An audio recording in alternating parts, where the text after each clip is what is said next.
All right, we've got head coach Dave Rubio here, and we will open it up for questions for Coach Rubio. You can use the raise hand function, or you can go ahead with questions.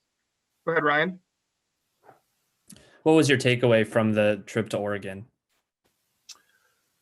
Well, I think the biggest thing is that Oregon is, I think, arguably the best team in the conference. I think that you will find that out this week when Utah and Oregon play. But, Oregon is a very experienced team. They brought back just about every single starter from last year's team, and then they added a transfer who would be a junior this year, Gloria Maturi. And even though they lost a significant player with Ronica Stone, overall they're significantly better than they were last year and way more physical, really physical team. And against our team that's young and inexperienced, there's some tactical things that I would do differently on the very first match, that we made some adjustments. The unfortunate part about that was that the second match when I felt like we were in a better position to compete, Paige didn't play because of a hurt back. And so I thought we did a good job against them the first set, and then kind of rolled over. Disappointingly, we rolled over and didn't play well the second set. So, every opportunity we have to play and compete, I think it helps us. It's always a lot of suffering going on whenever you lose, and certainly when you don't feel like you're competitive. What's Paige's status moving forward? It's hard to say. She certainly won't be playing this week, and I think it's a week-to-week deal with her back, and we'll see what happens. And this week you're playing Oregon State. I mean, to start this season, you've played basically the best teams in the conference. Now you're playing a team that's pretty equal with you in the standings. So what are you hoping to see? I think the standings are always, at this particular point early in the season, don't always give you a clear picture of who stands where. But I can tell you that Oregon State is significantly better than I thought they were going to be. They have a setter who is terrific and really, really has some moxie to her. And as a freshman, she doesn't play like a freshman. She has a lot of what I would consider a Panina Snuka, one of the great compliments to her. She plays great defense, has kind of the it factor, an intangible that you can't measure. Then they have two freshmen there that are on the left and one in the middle that really carry their offensive load, and both those guys are a load. And if you looked at the stats against ASU, they played ASU and beat them both 5. The second time they played, the fifth game was 21-19. Oregon State is going to be a load for us. They really play great defense, relentless style defense. They do some things that we haven't seen yet. They set the middle like crazy. 40% of their sets right now are in the middle, which typically for us, our standard is try to get the ball in the middle at least 30% of the time. So they do some things that we're not really used to. We're trying to prep for them right now, but it's going to be I think that we'll play well. They'll play well. I think it's going to be a fun, entertaining match. And, we just hope it's pretty competitive. Go ahead, Justin. So, your team beats Stanford for the first, or sweeps Stanford for the first time at McHale Center in 16 years. And then the following week, not so good. Why do you think your team fell on its face after such a good weekend? Well, Stanford, when we played them, it was the deck was stacked against those guys, with only 8 days of indoor practice, and they only brought 8 players, and it was good to get those wins against a team, but this is such an unusual year with players being out because of being tested positive or contact chasing or whatever the case may be. It's not a real reflection of where everyone, I think, particularly stands. And if it was a normal year, Stanford would be one of the best teams in the conference and in the country. But it's not a normal year. It's an unusual year, and I think that for some teams who bring back a lot of experienced players like Oregon, then they hit the ground running, and there's not as much transition for teams like us that have basically a brand new squad. We're starting 4 freshmen, 2 sophomores, and a senior, and now our senior's out. So now we're starting 4 freshmen, 2 sophomores. So it's just a different complexion this year than it was in the past. It's always nice to beat Stanford, but that's not really the Stanford team that normally, the team that they put on the floor. And we're going to hear from Jalyn here in a few minutes. What have you seen out of her this season, and especially this past game again on Sunday? So what am I going to see from the Sunday? Or what did you see out of her this past weekend? Out of Well, Jalyn. Out of Jalyn, yeah. I'm sorry, Danny? What did you see out of Jalyn this last? Oh, Yeah. Jalyn is exceptional athlete, quick, fast, explosive, good arm. It's been unusual for us to get a player and recruit a player of that level, that talent. Typically, those players are going somewhere else, and it's really rare that we get a player like that from in-state. Typically, those players are going out of state as well. And if you take a look at it, the Oregon roster, the 2 of their starters are from Phoenix, and so we're fortunate that Jalyn chose Arizona. She's going to be one of her and Sophia Maldonado and China Crouch and Emery Herman. Those 4 players, along with a couple of the littles that came in the freshman year, are really the future of this program and have the ability to play at an elite level. So to me, the opportunity for them to see playing time, regardless of the wins and losses, is going to provide them an opportunity and a vehicle to get better. And everything for us is kind of pointed toward the fall. As much as we like to win right now, it's just we need time on the clock like everybody does, all the young players do. Now, Oregon State's young as well. I mean, they got a young group as well. So I think it's going to be an interesting match for this weekend. Does that keep you optimistic? Because even though you're struggling so much this year, the future is bright with this freshman class. I'm on 29th year here at Arizona. Believe me, I face every typical type of situation in those 29 years. So, even though that our record isn't what you'd certainly like it to be, I look every day I go into practice, and I know with time we're going to be one of a top level and elite team. It's just a matter of when it's going to happen. In a year that's unusual like it is now, I don't go to bed sleepless at night, although I do anyway, but I'm not too worried about whether or not we're going to be good later on. I know that with time we'll be pretty exceptional.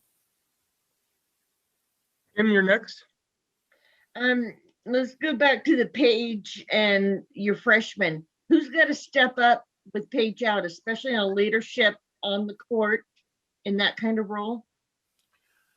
Losing Paige is, it's a double loss because we lose her experience and by far our most experienced player, and then we also lose her leadership. And so that makes it hard. But Kamiley and Paige have been sharing the leadership role, and she certainly is more than capable of helping out on that end. We're just, there's not a really stronger leader than Kamiley on the floor. Everyone else is just too young. I think that Ziona's playing well, so she's doing a nice job out there, but she's only in there for 3 rotations. The hope is that Emery continues to be nurtured and to blossom as a leader and continues to play well in her position. Right now, it's going to be Kamiley. Ryan? You told us the story about how you recruited Sophia. Do you have an interesting story about Jalyn, or is it a lot different because she was so close to Tucson? We saw Jalyn came to our team camp with her high school team in her incoming freshman year. So she was an 8th grader, just graduated 8th grade, was in camp. And, the recruiting rules were way different, 6 years ago than they are right now. And so we knew that Jalyn was going to be, she had the same type of athleticism and demonstrated that athleticism even at a young age. And so we recruited her from that day forward as our number 1 recruit in that class. And the good news for us was that she was really close to her family. And she had a couple young sisters that she didn't want to be too far away from. she's a very shy person in general, and so she got to know Greg Whitus really well. Greg was one of the few people that could make Jalyn laugh, and she felt very comfortable around Greg. And so I think one of the reasons why she came here was because of her relationship with Greg. Greg certainly deserves the credit. And Jalyn felt comfortable with our program because of the initial contact that we had during the summer camp. Was it hard she was so highly recruited or highly ranked that was it hard to stave off those other programs for her? I'm sure there's a No lot question. of programs after her. She took visits to UCLA and Minnesota. I'm not sure. I mean, everybody was recruiting her. I mean, she was an elite level recruit.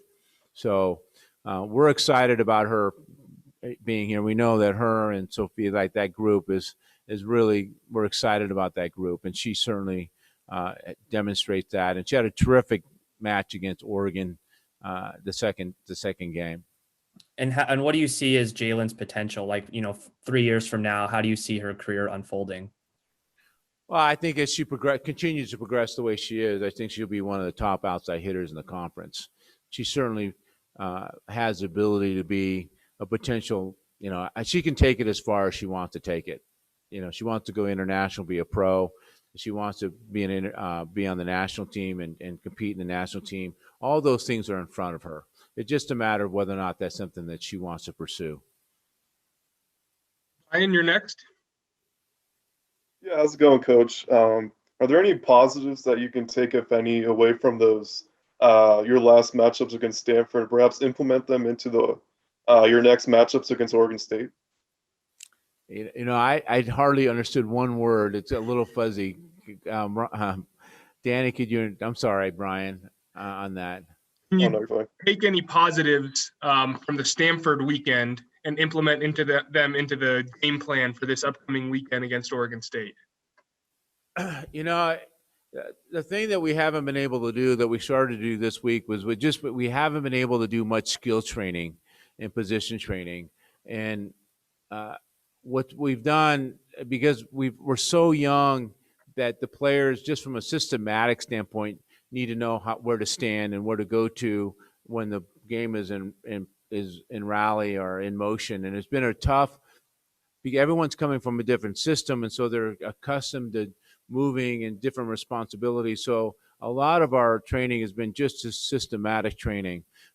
So what we suffer from that is that we don't develop the individual skills. And so we've gone back to that this week.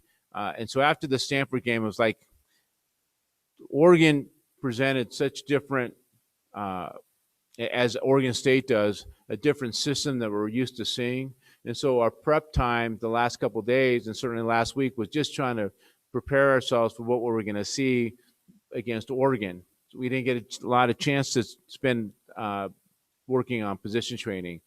Today was primarily a day that we worked on prepping for Oregon State because they're presenting things that we haven't seen before. And so with a young team, those adjustments that need to be made aren't very easy because they're just not used to making those kind of adjustments. So you got to stand someplace different than they're used to standing. We're running a different type of defense. So it's a little bit harder. And the thing that happened, like in set 1 against Oregon, the second game, by all rights, we should have won that. We completely gave away that set. But as I told them, experienced players tend to make plays at the end of sets. Inexperienced players tend to make mistakes at the end of sets and more critical times. And so the only way that we can accelerate the clock is to get more practice time, and which we're limited on, and more playing time, which is we're limited on that as well, but trying to give them as much film as we possibly can. And so we're making clips and sending them clips as much as we can. All right, we'll go to Justin here and then Kim, and that will wrap up for Coach Rubio. Coach Rubio, going back to Jalyn, is there a player that you either coached or recruited that she reminds you of? Well, probably the biggest one would be Kim Glass, a mixture of Kim Glass and Jennifer Abernathy. Those are two of the best examples of the speed, the quickness, the acceleration, how high she's touching. that would compare to both those. That's an amazing compliment because I don't think I've ever, even Maddie Keenan didn't falls in a different category than that. But Jalyn has got that kind of athleticism of Kim Glass and a Jennifer Abernathy. You know, Kim was a silver medalist, starting on the team that won the silver medal in the London Olympics, and so arguably the best outside hitter we've ever had is Kim Glass, and so Jalyn fits right in that category between her and Jennifer. Thank you. And Kim, go ahead. Coach, I forgot to ask you about Paige. Has that been a nagging injury or was that something new that happened? You know, that was a new injury for us. You know, she has a kind of a genetic disposition for degenerative back, and that just kind of unfortunately popped up. We're hoping it calms down a little bit, and she can play next week. But at this particular point, you know, with back issues, it's week to week. All right, thanks, Dave. Thanks, you guys. I appreciate it. All right, we have freshman outside hitter Jalen Hodges, and we'll open up for questions. First up, Justin Spears. Jalyn, you're Arizona's highest rated recruit in 15 years. What made you want to come to Arizona? I just love the coaching staff and the team all together. They're just really fun to be around and easy to talk to whenever. They're just always there. So just that aspect of it. It's really good for me. And then growing up in the Phoenix area, did you often come to Tucson? No. Actually, when I was little, I would always be at the ASU games, but now it's just like never going there unless we play them. But yeah, I would never come down to Tucson. So did you grow up as an ASU fan then? Yeah. Wow. And I'm assuming ASU also recruited you as well. Yeah. So, I mean, growing up as an ASU fan, I guess that must have been a weird decision to commit to Arizona. Yeah, well, that kind of stopped like freshman year, coming in freshman year. When I came to the camp, that like changed everything for me. So, yeah. Did you ever attend an Arizona ASU volleyball match? Mm-hmm. And Yeah. what were memorable matches that you remember? I don't know. I was so young. Like this was like 7th, 8th grade and younger. But yeah, I would go to the matches when they would play each other. We'll go to Ryan Kelpier. How big of a deal was it to stay close to home because of your family? Dave said he thought that was a big reason why you chose Arizona. Yeah, I wanted to stay close just because they're always there for me, supporting me, and I'm very close to my family. So that was a big reason why I wanted to stay in Arizona.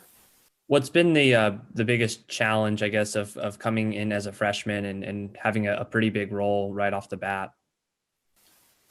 Just learning from Paige. She's a very good role model to learn, like, and get advice from. So that helped me a lot. And Dave said that he thinks your potential. He compared you to like a player like Kim Glass, who's one of the best players to ever play here. I mean, when you hear that, what do you think? It excites me, motivates me to be better. And and he said he first, if I remember correctly, that you went to a camp in Tucson when you were like in 8th grade, and that's kind of when he noticed you. What do you remember from that? I was very shy, and I just remember like right away Greg came up to me, pulled me aside, was just talking to me for a little while, and that just kind of started everything for me. What do you remember from that conversation? He was just telling me how I could just make an impact right away in this program and just saying all the things I want to hear when I'm in 8th grade. And when did you commit? I think it was going the sophomore year. So go ahead. No, I was just saying.